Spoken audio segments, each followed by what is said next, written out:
So hello दोस्तों, let's continue with another session जहाँ पे हम कंप्लीट करने वाले हैं अपनी वही most important unit which name is genetics. हम आज जेनेटिक्स को निपटा देंगे जैसा हमने प्रॉमिस किया था। सो स्टार्ट करते हैं। सो यूनिट नंबर 7 जिसमें आज हम सबसे पहले निपटाएंगे principle of inheritance and variations को। सबसे पहले पूछा जाता है फादर ऑफ जेनेटिक्स किसको कहा जाता है? मेंडल को कहा जाता है। गार्डन पी पर काम किया था इन्होंने। कितने साल तक किया था? 7 ईयर्स तक किया था। सन आप याद रखना 1856 से लेके 1863 तक वर्क किया था। फादर ऑफ एक्सपेरिमेंटल जेनेटिक्स बोला जाता है टी एच मॉर्गन को। फादर ऑफ मॉडर्न जेनेटिक्स बोला जाता है वॉटसन को। नेक्स्ट अब क्या कह रहे हैं? All artificial selection are example of directional selection. जितने भी आर्टिफिशियल सिलेक्शन है डायरेक्शनल है। एग्जाम्पल साहिवाल काऊ जो कि कहाँ देखने को मिलती है? पंजाब में देखने को मिलती है। अब इन्होंने मेंडल ने 3 लॉ दिए थे इनहेरिटेंस के बेसिस पे। नंबर 1 पे क्या आता है? लॉ ऑफ डोमिनेंस आता है। लॉ ऑफ डोमिनेंस में क्या होता है कि जो हमारे 2 करैक्टर हैं, एक है क्या हमारे पास सबसे लंबा वाला करैक्टर और दूसरा क्या है? Small dwarf plant. ठीक है, सबसे लंबा वाला प्लांट है। अच्छा, कैपिटल टी मतलब वही प्योर लंबा है। ये क्या है? प्योर छोटा है। और जब इनके बीच में सेग्रीगेशन कराया जाता है तो हमें जो F1 जनरेशन देखने को मिलती है वो क्या आती है? कैपिटल टी स्मॉल टी आती है ना। दोनों का जीन जाता है तो उसमें किसको हाई प्रायोरिटी दी जाएगी? कैपिटल टी को दी जाएगी। तो वही बोला जा रहा है character are control by discrete unit called factor. जो डिस्क्रीट यूनिट है वही कंट्रोल करेगी। फैक्टर अगर इन पेयर्स, ये फैक्टर जो हैं पेयर में देखने को मिलते हैं।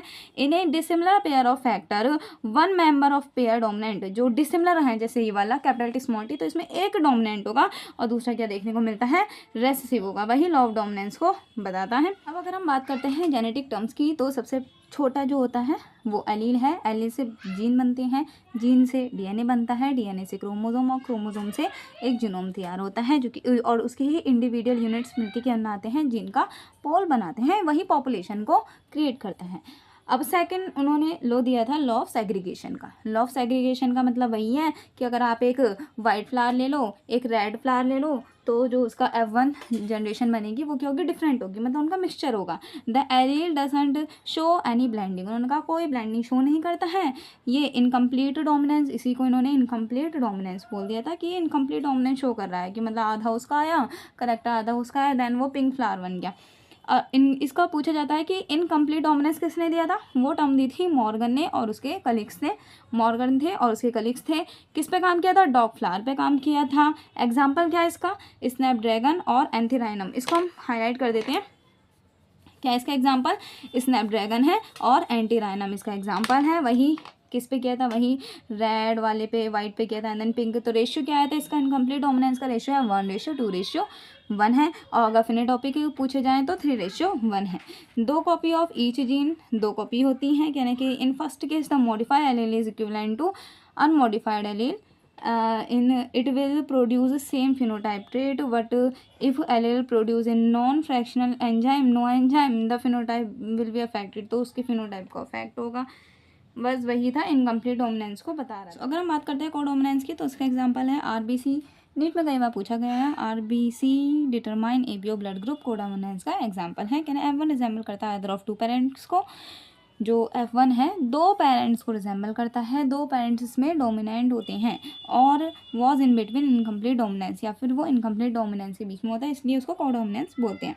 ABO blood grouping are controlled by. इसको कौन सा जीन कंट्रोल कर रहा है? जीन आई कंट्रोल कर रहा है। हैज़ 3 एलील, इसके पास 3 एलील होते हैं। अगर वो ए है तो आई ए होगा, बी है तो आई बी, एंड देन अगर ओ है तो वो ओनली आई जीन को कैरी करेगा। I A and I B are वो सब मैंने बता दिया है। कहने ABO blood group are also provide multiple allele. यही मल्टीपल एलीलिज्म को शो करता है। एबीओ ब्लड ग्रुपिंग ही पूछा जा चुका है कई बार। मल्टीपल एलीलिज्म कौन शो करता है? एबीओ ब्लड ग्रुप करता है। 3 एलील होते हैं गवर्निंग सेम करेक्टर को शो करते हैं।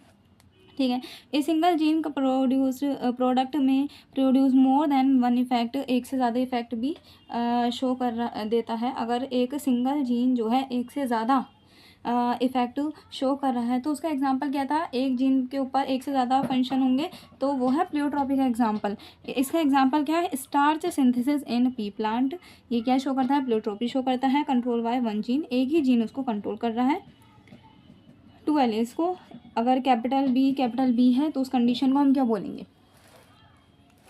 अगर कंडीशन क्या है, अगर कंडीशन है कैपिटल बी तो होमोजाइगोट्स हैं, लार्ज स्टार्च ग्रेन प्रोड्यूस कर रहा है, सीड राउंड होगा, सीड कैसा होगा, राउंड होगा।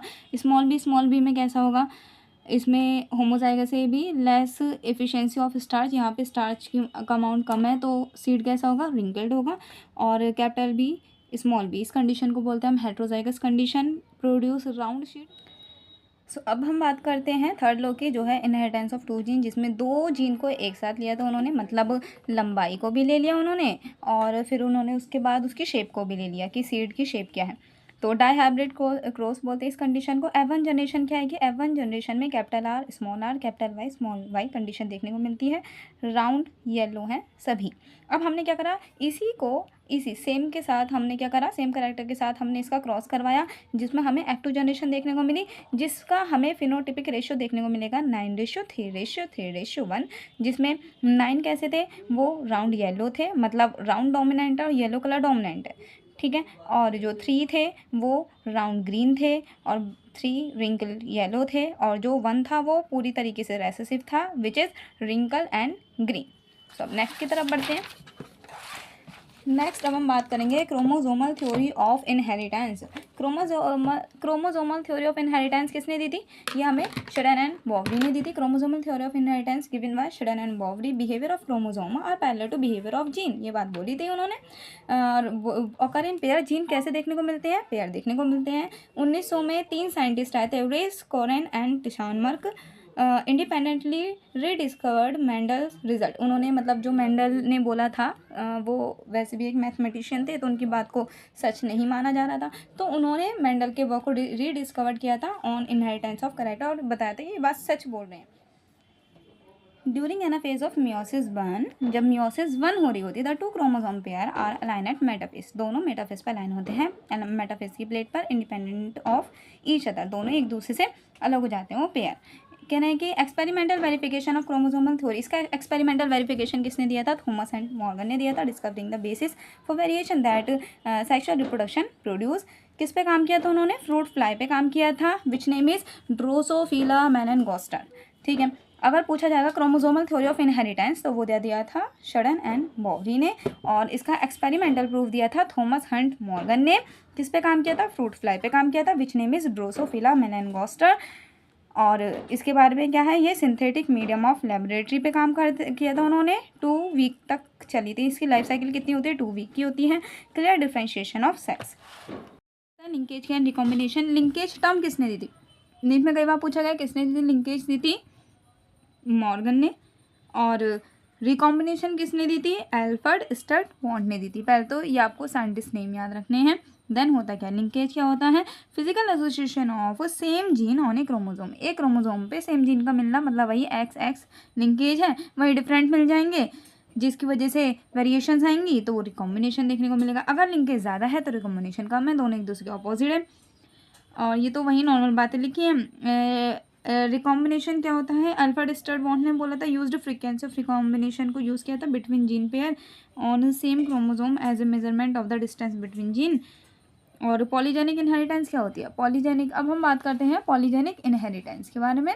पॉलीजेनिक इनहेरिटेंस क्या होती है, many gene control one function, अगर एक कैरेक्टर को बहुत सारे जीन कैरी कर रहे हैं, एज लाइक स्किन के कलर को जो है ABC तीनों पे डिपेंड करता है, तो ज़्यादा जीन कर रहे हैं तो उसको पॉलीजेनिक इनहेरिटेंस बोलेंगे। वहीं अगर इसका ऑपोजिट हो जाता है तो उसको हम बोलते हैं प्लियोट्रॉपी। प्लियोट्रॉपी में क्या होता है, एक जीन बहुत सारे कैरेक्टर को रिकॉग्नाइज करता है। एग्जाम्पल क्या है, फिनाइलकीटोन्यूरिया है, इसका ऑटोसोमल रेसेसिव डिसऑर्डर है, जो कि cause by mutation in gene that code for enzyme phenylalanine hydroxylase. अब ये भी पूछा जा सकता है कि किस जीन को कोड करता है, फिनाइलकीटोन्यूरिया किस जीन को कोड करता है, फिनाइल एनानिल हाइड्रोक्सिलेज को सिंगल जीन म्यूटेशन शो करता है। म्यूटेशन होती है, mutation retardation and reduction in hair reduction हो जाएगा एंड स्किन पिगमेंटेशन देखने को मिलता है।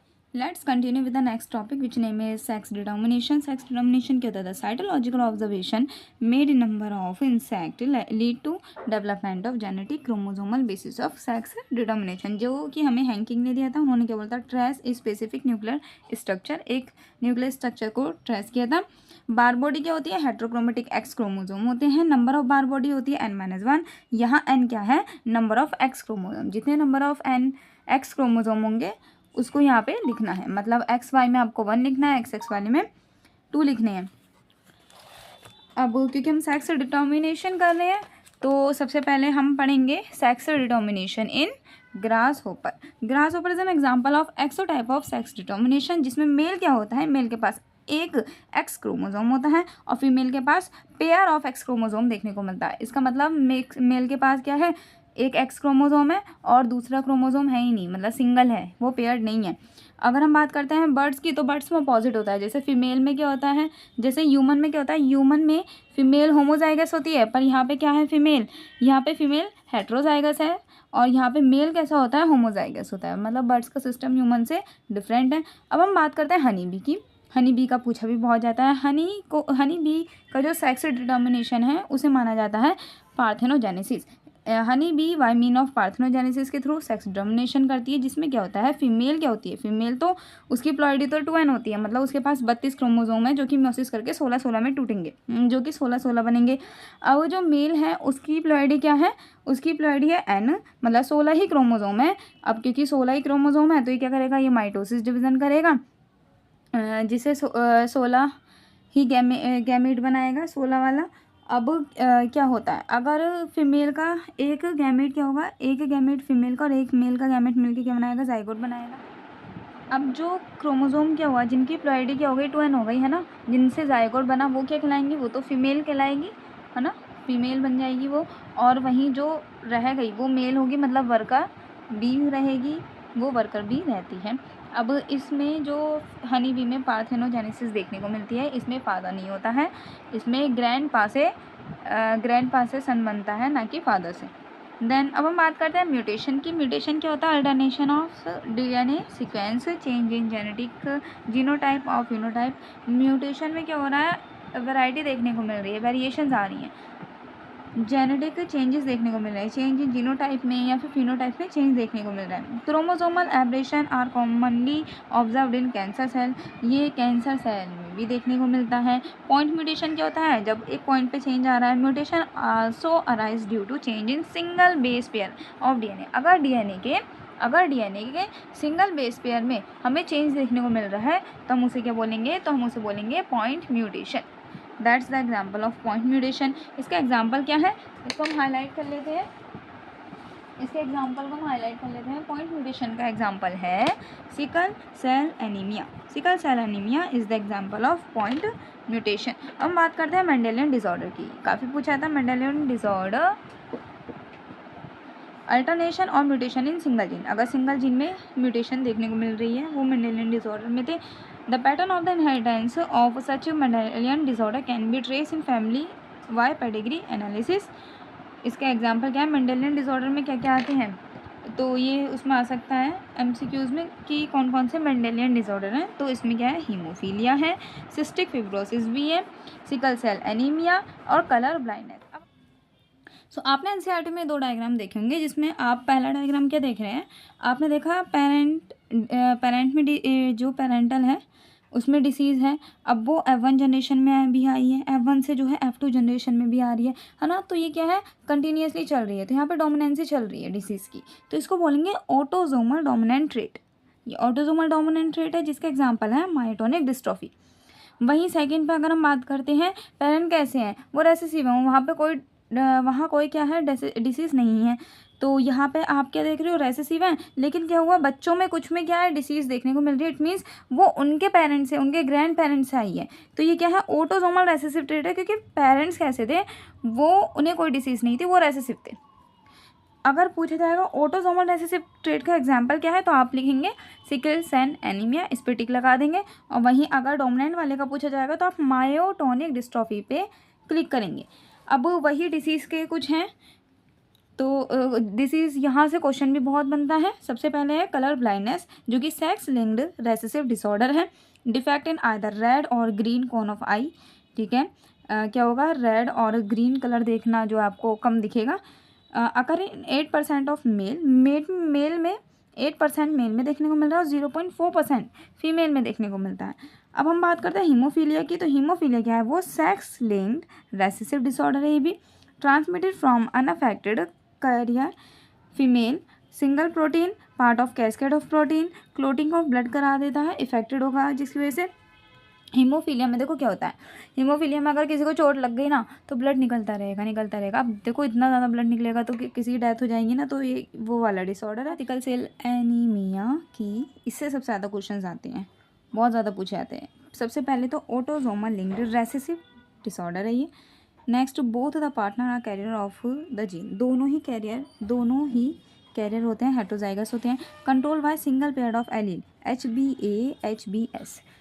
अगर HBA है अगर किसी जीन में HBA एलील है तो मतलब वो नॉर्मल है, और वहीं HBS है तो S मतलब single cell anaemia disorder cause करेगा। नेक्स्ट, अब हम आगे बढ़ते हैं। अगर वही बोला है जीन में HBS इसका मतलब क्या है, शो करेगा डिसीज़ को फिनोटिपिक। और अगर HBS है तो मतलब एक जीन तो है ना, एक एलील तो है इसमें, कैरियर ऑफ डिसीज़, तो ये कैरियर की तरह काम करेगा। अब इसमें होता क्या है, इसमें सिकल सेल एनीमिया में देखने को क्या मिलता है, तो इसमें जो ग्लूटामिक एसिड है वो वैलिन में कन्वर्ट हो जाता है, ठीक है। और जो ग्लूटामिक एसिड होता है वो 6th पोजीशन पे होता है, बीटा ग्लोबिन चेन का बना हुआ होता है। गैग का क्या हो जाता है, गग हो जाता है, चेन क्वालिटी डिसरप्टेड हो जाती है, क्वालिटी में चेंज देखने को मिलता है। अब हम बात करते हैं फोर्थ डिसऑर्डर की तरफ, which name is phenylketonuria क्या था, ऑटोसोमल रेसेसिव डिसऑर्डर है। ये भी lack an enzyme that convert the amino acid को टायरोसिन में, जो एंजाइम कन्वर्ट करता है उस एंजाइम की कमी हो जाती है इसमें। थैलेसीमिया क्या होता है, ऑटोसोमल लिंक्ड रेसेसिव डिसऑर्डर है। एबनॉर्मल प्रोडक्शन ऑफ हीमोग्लोबिन, इसमें हीमोग्लोबिन का एबनॉर्मली प्रोडक्शन होने लगता है। और ये कैसा डिसऑर्डर है, ये क्वांटिटेटिव डिसऑर्डर है, क्योंकि इसमें अमाउंट देखा जा रहा है, इसमें अमाउंट में चेंज आ रहा है। वही अगर हम बात करते हैं थैलेसीमिया की, तो थैलेसीमिया 2 टाइप के होते हैं, alpha thalassaemia and beta thalassaemia. Alpha thalassaemia में अल्फा ग्लोबिन चैन अफेक्टेड होती है, क्रोमोसोम नंबर 16 HbA1 HbA2। वहीं बीटा थैलेसीमिया में बीटा ग्लोबिन चैन अफेक्टेड होगी, क्रोमोसोम नंबर 11 पे HBB। ये थे सारे डिसऑर्डर्स, कुछ हैं इसमें रेसेसिव डिसऑर्डर, कुछ है डोमिनेंट डिसऑर्डर्स, आपको ये पक्के कर लेने हैं।